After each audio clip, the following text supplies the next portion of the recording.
أعوذ بالله من الشيطان الرجيم بسم الله الرحمن الرحيم يا بني إسرائيل اذكروا نعمتي التي أنعمت عليكم وأني فضلتكم على العالمين واتقوا يوما لا تجزي نفس عن نفس شيئا ولا يقبل منها شفاعة ولا يؤخذ منها عدل ولا هم ينصرون وإذ نجيناكم من آل فرعون يصومونكم سوء العذاب يذبحون أبناءكم ويستحيون نساءكم وفي ذلكم بلاء من ربكم عظيم وإذ فرقنا بكم البحر فأنجيناكم وأغرقنا آل فرعون وأنتم تنظرون وإذ وعدنا موسى 40 ليلة ثم اتخذتم العجل من بعده وأنتم ظالمون ثم عفونا عنكم من بعد ذلك لعلكم تشكرون وإذ آتينا موسى الكتاب والفرقان لعلكم تهتدون۔ اب حضرات کے سامنے جو میں نے آیت تلاوت کی ہے وہ پارے 1 سورہ بقرہ اور آیت نمبر 47 تا 53۔ اس کے معنی یوں ہے کہ اے بنی اسرائیل، یاد کرو میری اس نوازش کو جو میں نے تم پر کی تھی، اور اسے کہ میں نے تمہارے سارے جہان پر فضیلت دی تھی، اور ڈرو اس دن سے جب نہ کوئی کسی کی طرف سے کچھ تاوان بھرے گا اور نہ کسی کی طرف سے کوئی سفارش ہی قبول کی جائے گی، اور نہ کسی کی جانب سے کوئی فدیہ لیا جائے گا اور نہ وہ مدد ہی پا سکیں گے۔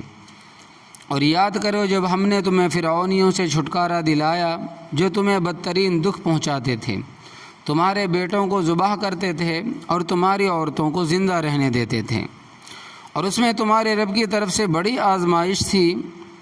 یاد کرو جب ہم نے تمہیں بحر میں الگ الگ کشادہ راہ سے لے جا کر نجات دی اور فرعونیوں کو تمہاری نظروں کے سامنے غرق کر دیا۔ اور یاد کرو جب ہم نے موسیٰ علیہ السلام سے 40 راتوں کا وعدہ ٹھہرایا تو تم اس کے پیچھے بچھڑے کو معبود بنا بیٹھے، تم بڑے ظالم تھے۔ پھر اس کے بعد بھی ہم نے تمہارے سلسلے میں درگزر سے کام لیا کہ تم شکر گزار بنو۔ اور یاد کرو جب ہم نے حضرت موسیٰ علیہ السلام کو کتاب اور فرقان عطا کیا تاکہ تم راستہ پا سکو۔ لفظی ترجمہ: یا بنی اسرائیل، اے بنی اسرائیل، اذکروا نعمتی، یاد کرو میری نعمتوں کو، التی انعمت علیکم، وہ نعمتیں جو میں نے تم پر انعام کی، وانی فضلتکم، اور بے شک میں نے تمہیں فضیلت دی، علی العالمین، جہان والوں پر یعنی کہ دنیا والوں پر۔ واتقوا یوما، اور ڈرو اس دن سے، لا تجزی نفس عن نفس، نہیں کفایت کرے گا کوئی نفس کسی نفس سے، یعنی کوئی کسی کی کفایت نہیں کرے گا، شیئا کچھ بھی، ولا یقبل منہا شفاعت، اور نہ قبول کی جائے گی اس کی طرف سے سفارش، ولا یؤخذ منہا عدل، اور نہ لیا جائے گا اس کی طرف سے جرمانہ، ولا هم ينصرون، اور نہ ہی ان کی مدد کی جائے گی۔ وَأَنجَيْنَاكُم مِّنْ آلِ فِرْعَوْنَ، اور جب ہم نے تم کو نجات دی فرعونیوں سے، یسومونکم، جو چکھاتے تھے تمہیں، سوء العذاب، برا عذاب، یذبحون ابناءکم، ذبح کرتے تھے تمہارے بیٹوں کو، ویستحیون نساءکم، اور زندہ چھوڑتے تھے تمہاری عورتوں کو، وفی ذالکم بلاء، اور اس میں امتحان تھا، من ربکم عظیم، تمہاری رب کی طرف سے بڑا۔ وَإِذْ فَرَقْنَا بِكُمُ الْبَحْرَ، اور جس وقت پھاڑا ہم نے تمہارے لیے سمندر کو، فانجیناکم، پس ہم نے تمہیں نجات دی، واغرقنا آل فرعون، اور غرق کیا ہم نے فرعونیوں کو، وانتم تنظرون، اور تم دیکھ رہے تھے۔ وَإِذْ وَعَدْنَا مُوسَىٰ، اور جس وقت ہم نے وعدہ کیا حضرت موسیٰ علیہ السلام سے 40 لیلۃً 40 راتوں کا، ثم اتخذتم العجل، پھر بنا لیا تم نے بچھڑے کو معبود، من بعدہ، اس کے بعد، وانتم ظالمون، اور تم ظالم تھے، ثم عفونا عنکم، پھر ہم نے معاف کیا تم کو، من بعد ذالک، اس کے بعد، لعلکم تشکرون، تاکہ تم شکریہ ادا کرو۔ وَإِذَا آتَيْنَا مُوسَى الْكِتَابَ، اور جب دی ہم نے حضرت موسیٰ علیہ السلام کو کتاب، والفرقان، اور حق اور باطل کے درمیان فرق کرنے والی چیز، لعلکم تہتدون، تاکہ تم ہدایت حاصل کرو۔ ربط اس سے پہلے رکوع میں یا بنی اسرائیل اذکروا نعمتی کے ذکر میں نے کہا تھا کہ یہ اجمال ہے اور آگے تفصیل آئے گی، یہاں سے ان نعمتوں کی تفصیل شروع ہو رہی ہے، کچھ اس رکوع میں اور کچھ اگلے رکوع میں۔ پہلے بیان ہو چکا ہے کہ اسرائیل حضرت یعقوب علیہ السلام کا لقب تھا اور یہ عبرانی زبان کا لفظ ہے۔ اللہ تبارک و تعالیٰ فرماتے ہیں کہ یا بنی اسرائیل، اے بنی اسرائیل، اذکروا نعمتی، یاد کرو میری نعمتوں کو، التی انعمت علیکم، وہ نعمتیں جو میں نے تم پر انعام کی، وانی فضلتکم، اور بے شک میں نے تمہیں فضیلت دی، علی العالمین، دنیا والوں پر، جہان والوں پر۔ اللہ تبارک و تعالیٰ نے بنی اسرائیل کو ظاہری نعمتیں بھی عطا فرمائیں اور باطنی نعمتیں سے بھی مالا مال فرمایا۔ باطنی نعمتیں یہ ہے کہ اللہ تبارک و تعالیٰ نے حضرت یعقوب علیہ السلام کی اولاد میں حضرت عیسیٰ علیہ السلام تک تقریباً 4000 پیغمبر مبعوث فرمائے۔ کسی قوم میں ایک پیغمبر آ جائے تو ان کا سر فخر سے آسمان کے ساتھ لگ جاتا ہے، اور جس قوم میں 4000 پیغمبر آئے ان کے لیے کتنے فخر کی بات۔ پھر 3 مشہور آسمانی کتابیں بھی اللہ تبارک و تعالیٰ نے ان کو عطا کی، تورات حضرت موسیٰ علیہ السلام پر، زبور حضرت داؤد علیہ السلام پر، اور انجیل حضرت عیسیٰ علیہ السلام کو۔ اور ظاہری نعمتیں یہ تھی کہ اللہ تبارک و تعالیٰ نے ان کو بادشاہت بھی عطا فرمائی۔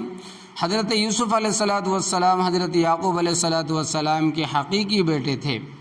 پھر حضرت داؤد علیہ السلام خلیفۃ اللہ فی الارض ہوئے۔ پھر اللہ تبارک و تعالیٰ نے حضرت سلیمان علیہ السلام کو حکومت عطا فرمائی، ان کے علاوہ اور کئی نیک بادشاہ ان میں گزرے ہیں۔ تو اللہ تبارک و تعالیٰ فرماتے ہیں کہ میری نعمتوں کو یاد کرو اور میری ان نعمتوں کا شکریہ ادا کرو۔ واتقوا یوماً، اور ڈرو اس دن سے، یعنی کہ قیامت کا دن ہے۔ دن کا مطلب، اس دن سے کا مطلب قیامت کے دن سے ڈرو۔ لا تجزی نفس عن نفس شیئا، نہیں کفایت کرے گا کوئی کسی کی، یعنی کوئی انسان کسی انسان کی طرف سے کفایت نہیں کرے گا، نہیں کفایت کرے گا کوئی نفس کسی نفس کی طرف سے کچھ بھی۔ ولا يقبل منها شفاعت، اور نہ قبول کی جائے گی اس کی طرف سے سفارش۔ ولا يؤخذ منها عدل، اور نہ لیا جائے گا اس کی طرف سے کوئی جرمانہ۔ ولا هم ينصرون، اور نہ ان کی مدد کی جائے گی۔ دیکھو عادتاً جو آدمی گرفتار ہوتا ہے اسے عقلی طور پر چھڑانے کے 4 طریقے ہیں۔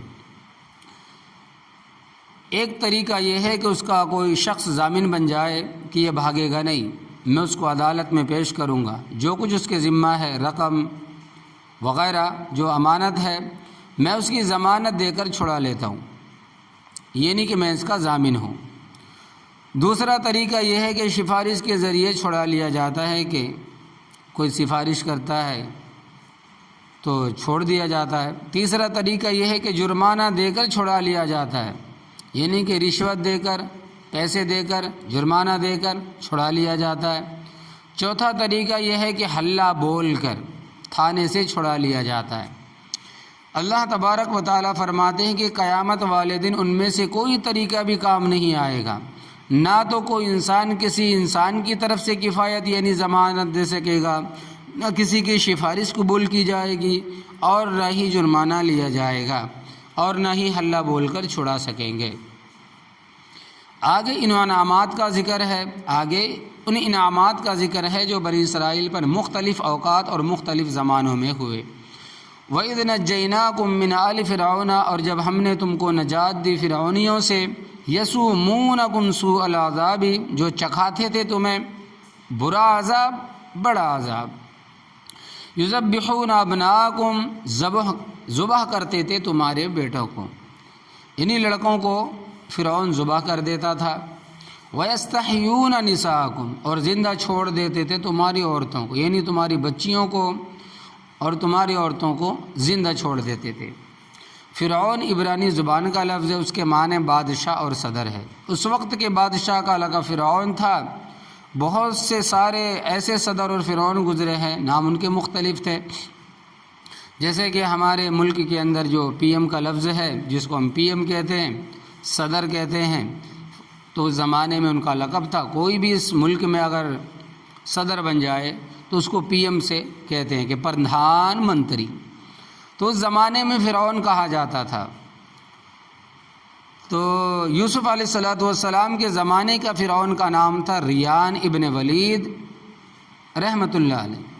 یہ بڑا نیک آدمی تھا، اس نے اپنی مرضی اور خوشی سے حکومت چھوڑ دی تھی، کیونکہ جب حضرت یوسف علیہ السلام کو نبوت ملی اور ان کو بادشاہ بنا دیا تو یہ بھی ایمان لے کر آئے۔ حالانکہ حکومت چھوڑنا آسان بات نہیں ہے۔ آپ دیکھتے ہیں کہ جس کو کرسی سے اتار دیا جائے وہ کس طرح تڑپتا ہے اور مارا پھرتا ہے، جس طرح مچھلی کو پانی سے باہر پھینک دیا جائے تو وہ تڑپتی ہے۔ یہی حال معزول حکمرانوں کا ہوتا ہے، مگر اس اللہ تبارک و تعالیٰ کے بندے نے بخوشی و رضا تاج شاہی حضرت یوسف علیہ السلام کے سر پر رکھ دیا، اور حضرت موسیٰ علیہ السلام کے زمانے میں جو فرعون تھا اس کا نام تھا مصعب ابن ولید۔ یہ بڑا ہوشیار اور چالاک آدمی تھا۔ آج کا لیڈروں کی طرح سب کچھ کر کے بھی بے گناہ ثابت ہو جاتے ہیں، ایسا فرعون تھا۔ فرعون کو نجومیوں میں نے بتایا کہ 2-3 سالوں میں بنی اسرائیلیوں میں ایک بچہ پیدا ہوگا جو تیری حکومت کا زوال باعث بنے گا۔ وہ نجومی کبھی درست بات بھی کر دیتا تھا، یعنی کہ اس کا مطلب یہ ہے کہ وہ بچہ جو پیدا ہوگا تیری حکومت میں وہ تمہاری حکومت کو ختم کر دے گا۔ چنانچہ فرعون نے عورتوں کا ایک الگ محکمہ قائم کیا اور ان کی ذمہ داری سونپی کہ بنی اسرائیلیوں کی حاملہ عورتوں کی نگرانی کریں۔ بنی اسرائیل اس وقت کافی تعداد میں تھے۔ حاملہ عورتوں کی نگرانی سخت کر دی جاتی، اگر بچی پیدا ہوتی تو اس کو کچھ نہیں کہتے، اگر بچہ ہوتا تو حکم ہوتا کہ اس کو قتل کر دو۔ شاہ عبدالعزیز صاحب محدث دہلوی رحمۃ اللہ علیہ تفسیر عزیزی میں لکھتے ہیں کہ 12,000 بچے اس ظالم حکمران کے قانون سے ذبح ہوئے۔ علامہ بونی رحمۃ اللہ علیہ بڑے اولیاء اللہ میں سے ہے، انہوں نے عملیات کے موضوع پر عربی زبان میں کتاب لکھی، اس کا نام ہے شمس المعارف، یہ 4 جلدوں میں ہے اور عملیات کی سب سے بڑی کتاب۔ ان کی تحقیق کے مطابق 70,000 بچے قتل ہوئے، لیکن 12,000 تعداد بھی کوئی کم نہیں ہے، اور 90,000 ماؤں نے دیدہ دانستہ حمل گرا دیے کہ بچے ہمارے سامنے ذبح ہوگا تو ہم سے گوارا نہیں ہو سکے گا، تو اس ڈر کی وجہ سے انہوں نے اپنے حمل کو جان بوجھ کر گرا دیا۔ اکبر الہ آبادی مرحوم بڑے طنز نگار شاعر تھے، طنز کے طور پر وہ بڑی بات سمجھا دیتے تھے۔ وہ کہتے تھے کہ یوں قتل سے بچوں کی وہ بدنام نہ ہوتا، یوں قتل سے بچوں کی وہ بدنام نہ ہوتا، افسوس کہ فرعون کو کالج گھی نہ سوجھی۔ مطلب یہ ہے کہ فرعون بچوں کو قتل کر کے بدنام ہو گیا، کالج بنا کر ان کے ذہن بگاڑ دیتا، کوئی پریشانی نہ اٹھانی پڑتی، کیونکہ کالج میں آسانی سے ذہن برباد کیے جاتے۔ انگریز نے کالج کے ذریعے مسلمانوں کے نسل کو اور اس کے ذہن کو بگاڑ دیا ہے اور بگاڑ رہے ہیں۔ معاف رکھنا، حالات تمہارے سامنے ہیں۔ چند انگریزی خانوں کا نکال کر جنہوں نے انگریزی تعلیم کے ساتھ دینی تعلیم کی طرف بھی توجہ دی ہے، یہ تو اس سے مستثنیٰ ہے، اور جنہوں نے صرف انگریزی تعلیم حاصل کی ان کے ذہن صاف نہیں ہے، وہ وہی بات کرتے ہیں جو انگریز کہتا ہے۔ بہرحال فرعون نے اپنی حکومت بچانے کے لیے بڑے بچہ ذبح کروائے، مگر اللہ تبارک و تعالیٰ نے اپنی قدرتی ظاہر فرمائی، جس کی تفصیل 16ویں پارے میں ہے کہ جس بچے سے خطرہ تھا وہ اللہ تبارک و تعالیٰ نے فرعون کے گھر پال کر دکھایا۔ حکایت مولانا نغم رحمۃ اللہ علیہ فرعون کی اس کارروائی کو مثال کے ذریعے سمجھاتے ہیں۔ فرماتے ہیں کہ ایک آدمی بڑا مالدار تھا، اس کے پاس سونا، چاندی، جواہرات، بڑے قیمتی ہیرے تھے، اور مکان اس کا قلعہ نما تھا۔ ڈاکوؤں نے مشورہ کیا کہ اس کے لوٹنے کا کیا طریقہ ہو سکتا ہے، نہ تو دروازہ توڑ سکتے ہیں، نہ ہی دیوار پھلانگ کر اندر جا سکتے ہیں۔ طے یہ پایا کہ دن کو جب دروازہ کھلا ہو ایک ہلکا پھلکا سا آدمی اندر چلا جائے اور کسی حصے میں پلنگ وغیرہ کے نیچے چھپ جائے، رات کو فلاں وقت اندر سے کنڈی کھول دے، ہم اندر داخل ہو جائیں گے۔ چنانچہ ایک فرتیلے جسم کا چور اندر داخل ہوا اور کہیں چھپ گیا۔ رات کو اس نے اٹھ کر باہر والے دروازے کی کنڈی کھول دی۔ صاحب خانہ کو کنڈی کھولنے کی آواز آئی، یعنی گھر والوں کو کنڈی کھولنے کی آواز آئی تو اس نے محسوس کیا کہ گھر میں کوئی ہے۔ وہ جلدی سے اٹھا اور کنڈی لگا دی، حالانکہ چور اندر ہی تھا، مگر اس نے سمجھا کہ نکل گیا ہے۔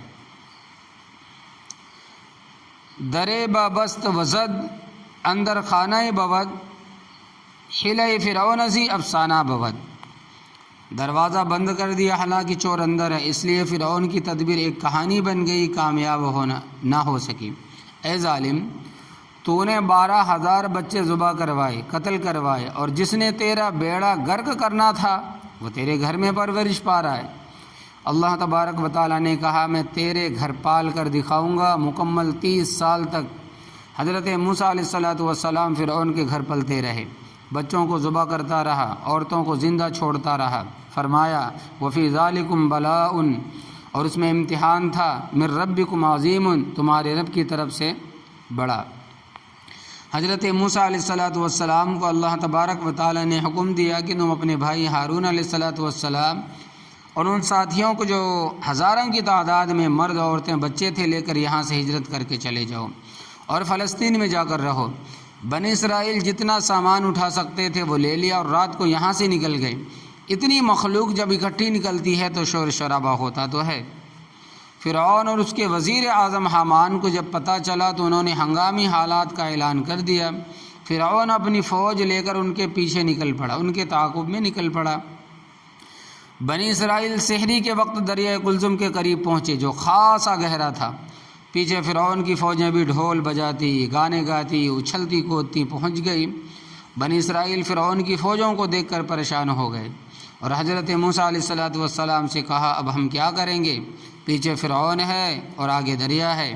حضرت موسیٰ علیہ السلام نے فرمایا، ان معی ربی سیہدینی، بے شک میرے ساتھ میرا رب ہے، وہ میری رہنمائی فرمائے گا اور حفاظت فرمائے گا۔ چنانچہ رب تعالیٰ نے حضرت موسیٰ علیہ السلام کو حکم دیا تو اپنی لاٹھی دریا میں مار۔ حضرت موسیٰ علیہ السلام نے لاٹھی ماری، دریا پر ماری تو رب تعالیٰ نے بارے راستے بنا دیے۔ فَكَانَ كُلُّ فِرْقٍ كَالطَّوْدِ الْعَظِيمِ، وہ پانی اس طرح کھڑا ہو گیا جس طرح دیواریں ہوتی ہیں، راستے بالکل خشک ہو گئے۔ بلکہ بعض تفسیروں میں آتا ہے کہ پانی کی دیواروں میں کھڑکیاں لگا دی گئی کیونکہ بارے راستے تھے، اور جب جانے والے بارے راستوں سے گزرتا تو فرماتے ہیں کہ کھڑکی لگائی تاکہ ایک دوسرے کو دیکھتے جائیں کہ وہ بھی جا رہے ہیں تو میں بھی جاؤں۔ ایک دوسرے کو دیکھ کر ہمت آئی۔ رب تعالیٰ کی قدرت سے کچھ بھی بعید نہیں ہے، یعنی کہ وہ سب کچھ کر سکتا ہے۔ حضرت موسیٰ علیہ السلام ان کے ساتھی دریا پار کر کے دوسرے کنارے پر پہنچ گئے۔ فرعون کی غرقابی، یعنی کہ فرعون کا ڈوبنا۔ فرعون بھی اپنے فوج کے ساتھ پہنچ گیا اور اپنے وزیر اعظم حامان کو کہا کہ تو فوج کے آگے چل اور میں پیچھے رہوں گا، اور دریا میں داخل ہو جاؤ اور ان کا تعاقب کرو۔ جب وہ تمام کے تمام دریا میں داخل ہو گئے تو اللہ تبارک و تعالی نے ایک حکم دیا کہ تو جاری ہو جا۔ سارے جہنم رسید ہوئے، اور فرعون جب غرق ہونے لگا تو اس نے بڑا واویلا کیا اور کہا، آمنت انہ لا الہ الا الذی آمنت بہ بنو اسرائیل، میں ایمان لایا کہ بے شک اس کے سوا کوئی معبود نہیں ہے جس پر بنی اسرائیل ایمان لائے ہیں۔ جواب میں اللہ تبارک و تعالی نے فرمایا، الآن وقد عصیت قبل، اب ایمان لاتا ہے حالانکہ پہلے تو انکار کرتا تھا اور اکڑتا تھا۔ اب یہ کریں گے کہ الیوم ننجیک ببدنک لتکون لمن خلفک آیہ، آج ہم تیرا وجود دریا سے نکال کر باہر پھینک دیں گے تاکہ پچھلے لوگ دیکھیں۔ یہ تھا، وہ کہتا تھا انا ربکم الاعلی، میں تمہارا رب العالی یعنی سب سے بڑا رب ہوں۔ اب ناک سے بھی پانی بہہ رہا ہے اور جہاں جہاں سے بھی بہنا تھا ہر جگہ سے پانی بہہ رہا ہے۔ آج تک اس کی لاش مصر کی عجائب گھر میں پڑی ہے۔ اس کے علاوہ اور بھی کئی فرعونوں کی لاشیں پڑی ہے۔ اس واقعے کو اللہ تبارک و تعالی بیان فرماتے ہیں، وَإِذْ فَرَقْنَا بِكُمُ الْبَحْرَ، اور جس وقت پھاڑا ہم نے تمہارے لیے سمندر کو، فَأَنْجَيْنَاكُمْ، پس ہم نے نجات دی، وَأَغْرَقْنَا آلَ فِرْعَوْنَ، اور غرق کیا ہم نے فرعونیوں کو، وَأَنْتُمْ تَنْظُرُونَ، اور تم یہ سارا نقشہ دیکھ رہے تھے، یعنی سارا تماشا دیکھ رہے تھے۔ دریا پار کر کے حضرت موسیٰ علیہ السلام قوم کو لے کر جب وادی تیہ میں پہنچے، جس کو آج کل کے جغرافیے میں وادی سینائی کہتے ہیں، اس کی لمبائی 36 میل اور چوڑائی 24 میل ہے اور سطح سمندر سے تقریباً 5000 فٹ کی بلندی پر واقع ہے۔ اس پر 1967 عیسوی کی جنگ میں یہودیوں نے قبضہ کر لیا تھا۔ پھر مصر نے جنگ لڑ کر اس کا کچھ حصہ حاصل کیا، لیکن وہ حصہ جس میں تیل ہے اور فوجی اہمیت کا حامل ہے وہ آج تک اسرائیل کے قبضے میں ہے۔ بہرحال حضرت موسیٰ علیہ السلام جب وادی تیہ میں پہنچے تو قوم نے کہا، اے موسیٰ، کوئی قوم آئین کے بغیر اس وقت پاس نہیں کر سکتی، کوئی قوم آئین کے بغیر وقت پاس نہیں کر سکتی اس وقت تک، اور ضابطے اور قانون کے بغیر دنیا میں امن قائم نہیں کر سکتا، لہٰذا اللہ تبارک و تعالیٰ سے کوئی کتاب لا کر دو، ہم اس کے مطابق وقت گزاریں، زندگی گزاریں۔ چنانچہ حضرت موسیٰ علیہ السلام کوہ طور پر تشریف لے گئے۔ پہلے 30 راتیں پھر بڑھا کر 40 راتیں کر دی گئی۔ 40 راتوں کے اعتکاف کے بعد حضرت موسیٰ علیہ السلام کو کتاب دے دی گئی، لیکن اس دوران پیچھے قوم میں ایک واقعہ پیش آ گیا۔ سامری کی کارستانی ہوا اس طرح کہ حضرت موسیٰ علیہ السلام کی قوم میں ایک آدمی تھا جس کا نام تھا موسیٰ بن جعفر۔ موسیٰ بن جعفر یہ قبیلہ سامرہ سے تعلق رکھتا تھا، اور سامرہ قبیلہ بھی حضرت یعقوب علیہ السلام کی نسل سے تھا۔ یہ آدمی منافق تھا، اس نے سونے چاندی کا ایک بڑا بچھڑا بنایا اور حضرت جبرائیل علیہ السلام کے گھوڑے کے قدموں کی مٹی جو اس نے اٹھائی تھی چالاکی سے، وہ مٹی اس بچھڑے کے میں ڈالی، تو اس بچھڑے نے جس طرح بچھڑے کی آواز آتی ہے ٹیں ٹیں کی آواز نکالنی شروع کر دی۔ سامری نے لوگوں کو کہا کہ بچھڑے کے اندر جو آواز ٹیٹی کی آ رہی ہے یہ رب ہے۔ بیوقوف لوگوں نے اس کی پوجا شروع کر دی۔ قرآن کریم میں ہے کہ حضرت موسیٰ علیہ السلام جب تشریف لائے واپس تو حضرت ہارون علیہ السلام سے غصہ ہوئے، ان کی داڑھی پکڑی، سر کے بال پکڑے اور کہا، تم نے لوگوں کی اصلاح کیوں نہ کی؟ انہوں نے کہا کہ یبن امّا، اے میری ماں کے بیٹے، میری داڑھی اور سر کے بال نہ پکڑو۔ میں نے قوم کو یہاں تک سمجھایا کہ قادوا یقتلوننی، قریب تھا کہ مجھے وہ لوگ قتل کر دیتے۔ اس کا ذکر ہے، فرمایا وَإِذْ وَعَدْنَا مُوسَىٰ، اور جس وقت ہم نے وعدہ کیا حضرت موسیٰ علیہ السلام سے 40 لیلۃ، 40 راتوں کا، پہلے 30 راتوں کا وعدہ تھا، پھر 10 کا اضافہ ہوا۔